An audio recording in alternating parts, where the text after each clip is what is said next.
I'd like to call the post-public forum March, what's it, 9th? 10th? October, not March. March, October. Sorry, I'm on overload from work. Meeting, yeah, really, for my flu shot. Easier on this. Meeting at Albany County Legislature Law Committee to order. We just have one item on the agenda. This is a holdover from last month's committee since we lost quorum.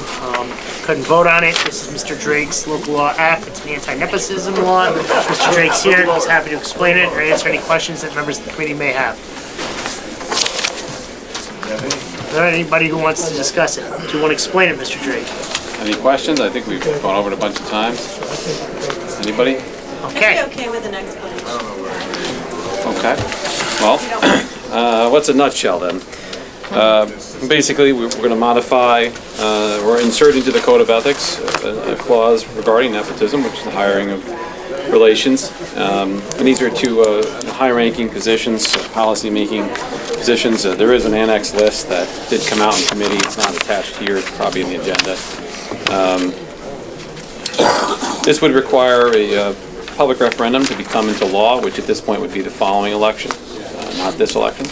And we are, I don't think I have much else to say about it. It's really just an addition of language to the existing Albany County Code of Ethics. So why is it your preference to have it be subject to a referendum? No, it's requirement. So it's required because of how it's drafted? It's required in general because we're making changes to what is allowable. So I guess my question is there a way to construct the same policy change that doesn't require a public referendum? None of which I'm aware of. What's the objection to the referendum? No, I'm just. Well, maybe there's a way to. Well, we didn't see it as a cost because we're going to do it with a standard election that's already scheduled. So it can be simply added to the existing ballot. It wouldn't be a special election. So, and of course, like I said, because I think you need 60 days before, and this has been held up in committee for like 8 or 9 months, so we've missed this one. So whoever might be against it gives them another year because it's going to next November, or unless there's some sort of re-election in January or something, but it'll only be in an existing election. Any other questions? Is there a motion? I'll make a motion to send it to the floor for a vote without any recommendation. There's a motion to move it out with no recommendations. Is there a second? I'll second that. There's a second. All in favor of moving out?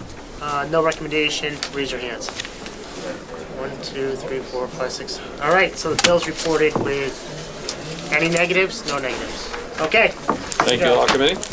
Motion to adjourn. Yes. I think Doug Bullock sent an email earlier requesting the paid sick leave amendments to be presented to the law committee. Was that?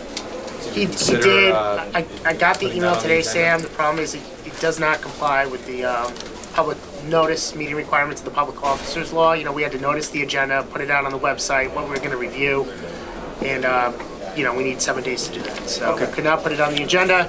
That being said, I expect a full and robust discussion about it at the law committee meeting at the end of the month. Mr. Chairman, may I make a request on behalf of at least some members of the law committee that if these amendments exist, and they exist today, that we do not get them 2 days beforehand when the agenda is published, and they be sent to us immediately so that we can have them and review them.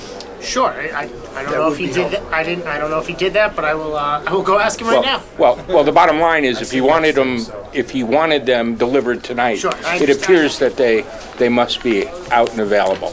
And I understand that's what the notice requirements are there for, Mr. Bergdorf. Motion to adjourn. All in favor? Adjourn.